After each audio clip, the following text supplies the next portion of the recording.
While Coach Freeze served our university well in many regards during his tenure, we simply cannot accept the conduct in his personal life that we have discovered.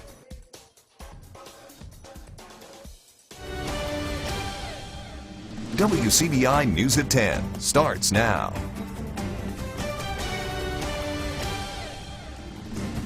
Well, good evening. Thanks for joining us tonight. I'm Scott Martin. Developing now, Ole Miss announces the resignation of head football coach Hugh Freeze. Tom Ebel joins us live in the studio with more on this story. Tom. Scott, after 5 years, the Hugh Freeze era at Ole Miss is over. Ole Miss announces that Freeze willingly stepped down and that assistant coach Matt Luke will serve as interim head coach for the remainder of the 2017 season. Chancellor Jeffrey Vitter says in a press conference tonight that Freeze resigning had nothing to do with the ongoing NCAA investigation, but because of a, quote, pattern of personal misconduct. The USA Today reports Freeze used an Ole Miss-issued cell phone to call a number tied to an escort service in Tampa, Florida in January 2016. Athletic Director Ross Bjork says one call believed to be a misdial turned out to be much more. As part of our core values in running the athletics program, we have an obligation to do the right thing, so we proactively looked into the rest of his phone records. In our analysis, we discovered a pattern of conduct that is not consistent with our expectations as the leader of our football program. As of yesterday, there appeared to be a concerning pattern. Bjork also says that if Freeze did not resign, he would have been fired. Coming up later tonight on WCBI Sports, you'll hear more of where Ole Miss goes from here next after the Freeze fallout. Scott? All right, thanks, Tom. Well, tonight's announcement is sending shockwaves through the football world, including fans. Well, we hit the street to find out exactly what they had to say. Well, I think it's a bad situation. Ole Miss has always been, the last couple of years, a powerhouse by beating Alabama. I hope they can bounce back from this situation, and I wish Hugh Freeze the best. Well, Tom will have much more on Coach Freeze's resignation later in sports. In other news tonight, a big crowd was on hand today in the city of Caledonia as city leaders took their oaths of office today to begin a new term. Well, Mitch Wiggins defeated incumbent Bill Lawrence by 1 vote yesterday. Well, to become the newly elected mayor of that small town, he'll be joined by 3 newly elected aldermen. After all the controversy surrounding the mayor's race, city leaders say they're ready to put everything behind them and get down to business. We're just glad it's over. Of course, you know, this is the second election, but I think everybody's happy. The town, spoke. We got it right, and we're going to move forward. So just kind of, relieved, excited, ready to go, get going. Shortly after the swearing-in ceremony, the new administration held their first meeting. Well, it's tax-free weekend in Alabama starting tomorrow. Residents are already preparing for the deals that lie ahead. Well, most are on the hunt for some school supplies, but some are willing to venture out to the bigger cities for some tech equipment such as their computers and laptops. I'm going to do a little shopping. I'm going to buy till I can't buy no more. Clothes, school supplies, lunch bags, backpacks. We went and got backpacks, and we got a real good deal on them with no taxes. Looking for a laptop, so yeah, I'll be taking advantage of it. Full list of tax-exempt items that are available this weekend. You can head over to our website at WCBI.com. Well, Hamilton residents are still in shock tonight after a teen and his grandmother are killed in a car crash. 16-year-old Gavin Toller and his grandmother, 57-year-old Tyla Toller, both died in the Clark County accident, while Rusty Toller is still in critical condition at a Jackson hospital. Audrey Towley was in Hamilton today, where she found out that this loss is having a big impact on the small town. 16-year-old Gavin Toller was everybody's All-American, the starting quarterback, the star pitcher, and the kid every parent wanted for a son. J.C. Evans was one of Gavin's teammates and says the upcoming baseball season won't be the same without him. I think that's going to help us all get closer together. We all have him in our heart and all the memories he's gave us all. we just have to take him with us and just play for him. Evans was not only one of Gavin's teammates, but also a best friend. He was a friend that you could ask anything for him to do, and he'd try to do it for you. He'd help you out. A friend just to go over there and talk to and just have a conversation with him, just hang out. Evans says Gavin was happy and always tried to cheer everyone up, especially when he would crack this joke. He'd always make fun of himself. He'd be like, we all used to mess with him. He had a long neck. We'd call him a giraffe. And then we'd all be sad, and he'd just, well, you know what? I got a giraffe neck. And then we'll all just start laughing. He was just a good guy. Gavin's grandmother, 57-year-old Tyla Toller, was the other passenger taken too soon on Wednesday. She was the organist for Hamilton Baptist Church. She was willing to do any and everything that she could to help the ministry of Hamilton Baptist Church and the music ministry and Sunday school. She was a Sunday school teacher, and just every other way that she could. She was just a wonderful lady to know as a friend and to be the pastor of. Pastor Robert Moore drove to Jackson Wednesday to be with the Toller family. Moore says words can't express what the family is going through or the impact it leaves on Hamilton. Like I shared with the family last night at the hospital, I wish I had some magic words that could make it all better, but we don't. And God doesn't always ask us to understand why this happened and why at this time, but He does ask us to put our faith and our trust in Him.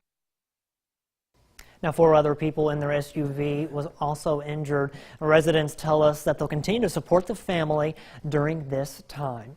Well, time now to get a first look at our forecast. Let's toss it over to Chief Meteorologist Keith Gibson. Hey, Keith.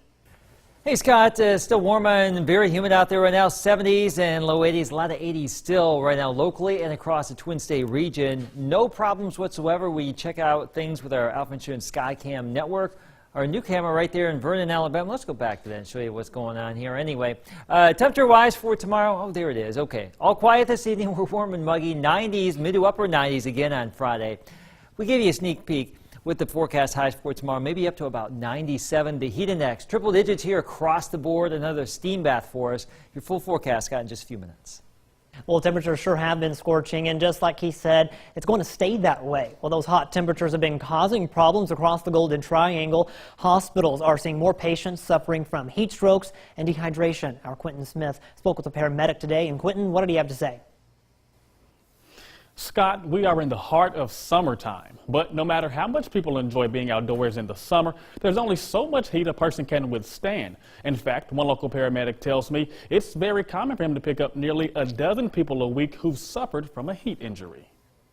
When it's summertime in Mississippi, there's always one thing you can guarantee: sizzling hot temperatures. This past week has been abnormally hot. The heat index has been over 100 most days, with little rainfall and exposure to that kind of heat can send somebody to a heat casualty very quickly. Paul White is a paramedic for Oktibbeha County Regional Hospital.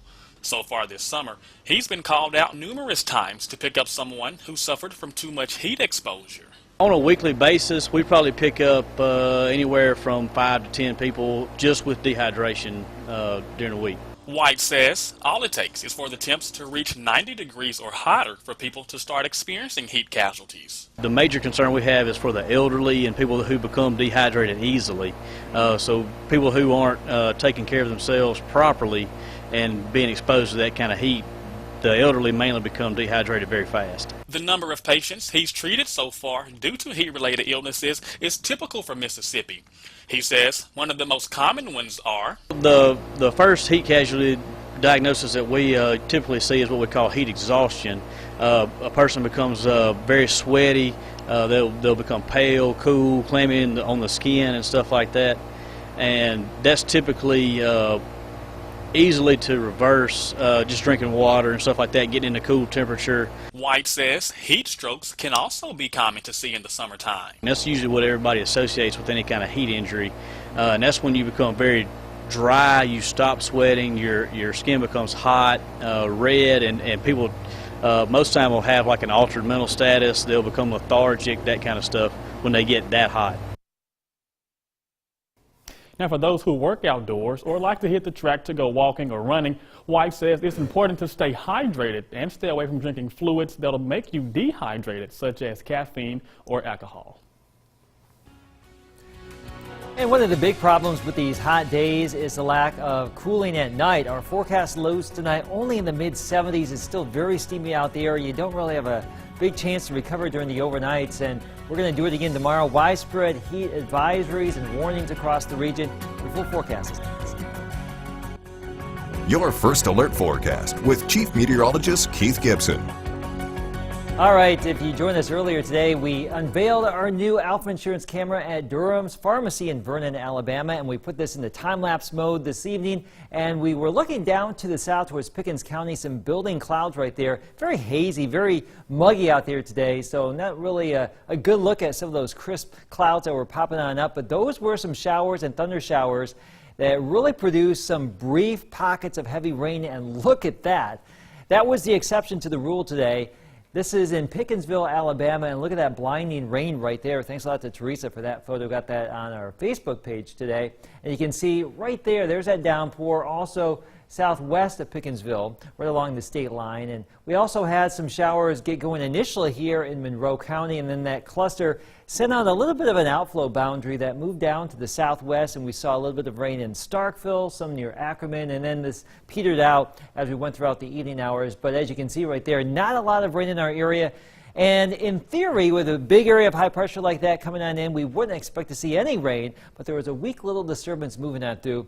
But that's gone. Our next system is coming our way for the weekend, and that's swirling down here near Jacksonville, Florida. That will come on in from the east. Now, a little bit of moisture in the air, you know that. Let's just say a lot of moisture in the air. Tonight, tomorrow, the weekends, where rain chances will be going up as that little feature comes on in. It's going to throw some moisture away tomorrow. So 20% chance for a pop-up shower storm tomorrow. As we get into your Saturday, 30%, and Sunday, 40%, maybe up to 50% on Monday. So each and every day going forward, our rain chances will be going up, and our temperatures will start to decrease after tomorrow. Tonight, 75 degrees, clear, muggy, uncomfortable, unbearable in many instances here. And for your Friday, we start out at 8 o'clock around 80, 92 at noon, 97 by 4 o'clock. And as we showed you in first look, the heat index well into the triple digits, maybe over 105 in some spots here in our coverage area. So that's what we're contending with. On our Friday, for Saturday, Sunday, temperatures fall back into the lower 90s, maybe upper 80s there on Monday, with that increased chance for some showers and storms. Scott? Well, it may be July, but college football is taking the spotlight after a bombshell announcement from Oxford today. Tom has more on that later in sports. You're watching WCBI News at 10 with Scott Martin. In tonight's Health Talk with Baptist, we wrap up our look at blood donation.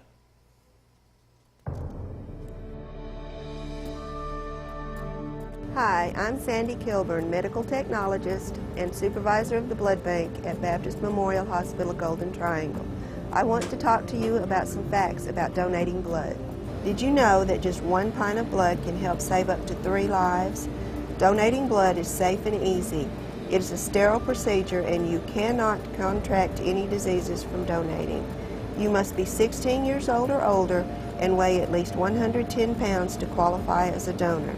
Here at Baptist Golden Triangle, we hold a United Blood Services blood drive every 3 months. Here are some tips for getting through the donation process faster. Bring personal identification, preferably an ID that has your picture and full name. Some acceptable forms of ID include a driver's license, work or school ID, or passport. Bringing along your blood donor card will help you get through the registration process quickly. If you don't have one, please ask the staff to order one for you. Bring a list of all countries, cities, or areas you have visited with dates in the past 12 months. Wear a top with loose-fitting sleeves so that you can get your blood pressure checked. Make an appointment. Donors with appointments are taken before walk-ins. To make an appointment, visit the website, unitedbloodservices.org. Be a donor, make a difference. Join us next time for Health Talk with Baptist. Mail your topic suggestions to healthtalk@wcbi.com. Health Talk has been brought to you by Baptist Memorial Hospital Golden Triangle. Baptist Golden Triangle's teen volunteers are sponsoring a community blood drive this Friday. It runs from 11 a.m. to 5:30 p.m. at the BMH Conference Center. Well, what comes next for Ole Miss after Hugh Freeze resigned? Hear more from Athletic Director Ross Bjork on the school's direction next in sports.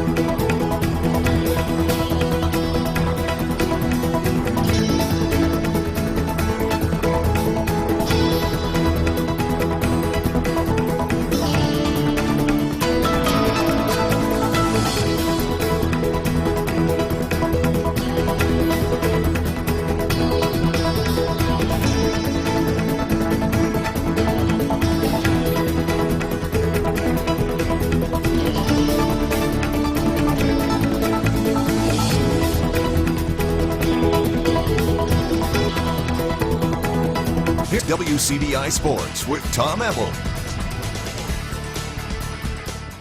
The unexpected news out of Oxford. In case you are just joining us, Ole Miss head coach Hugh Freeze has willingly resigned as head coach of the Rebels due to personal misconduct deemed detrimental to the football program.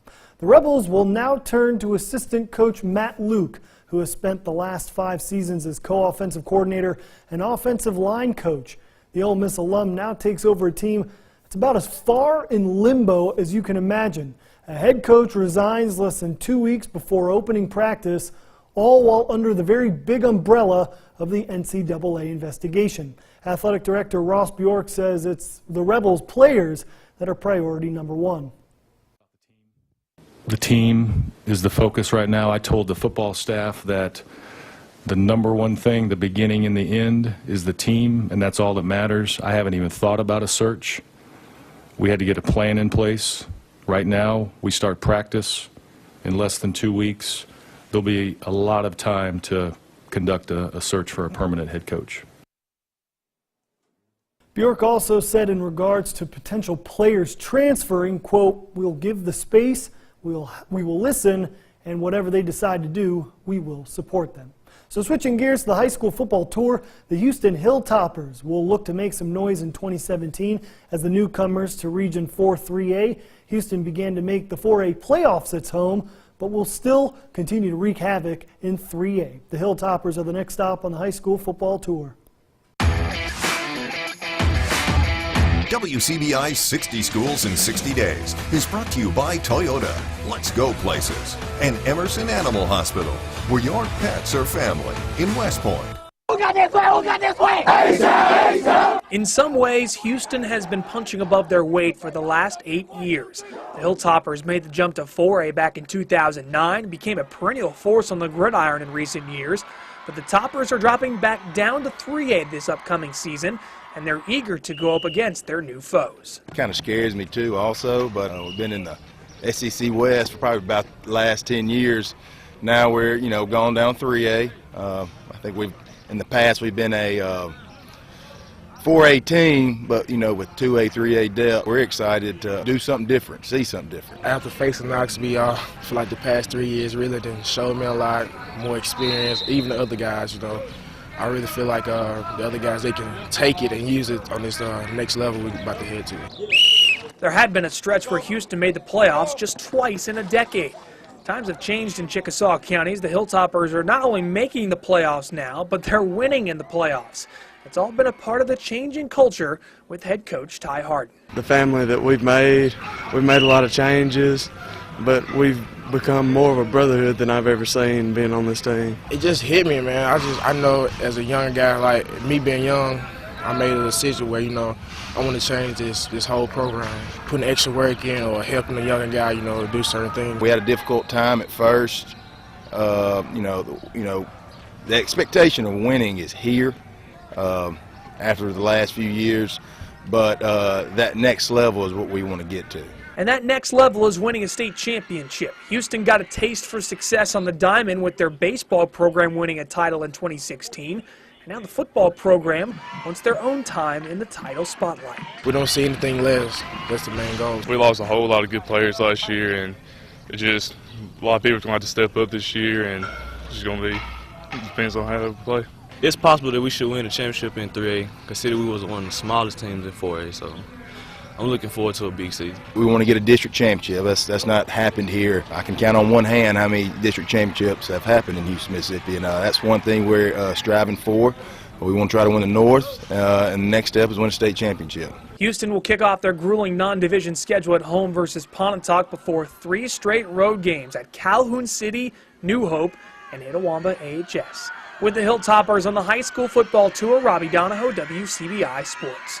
60 Schools in 60 Days with Houston High School was brought to you by Houston Banking Center and Van Atkins Jewelers in New Albany and on the Square in Oxford.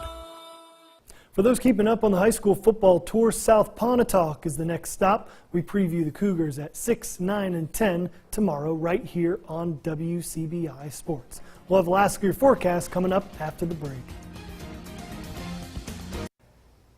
All right, here's our 7-day forecast. We got through today. It was hot and humid. We're going to do it again on Friday. Maybe a pop-up shower storm. Better rain chances go in the forecast here as we get into your Saturday, especially Sunday and Monday. So with increased rain chances will come some cooler temperatures. And if you want the very latest on this heat, well, join Alex tomorrow morning at 4:30. He may have some better news, but probably not. I'll tell you, since I've been in Mississippi, you can definitely tell a difference in the humidity. It's very humid. And when we leave, you can just slice the air with a knife, as Selena said. We'll take the cooler temperatures later. Thanks for joining us tonight. We'll see you back here tomorrow.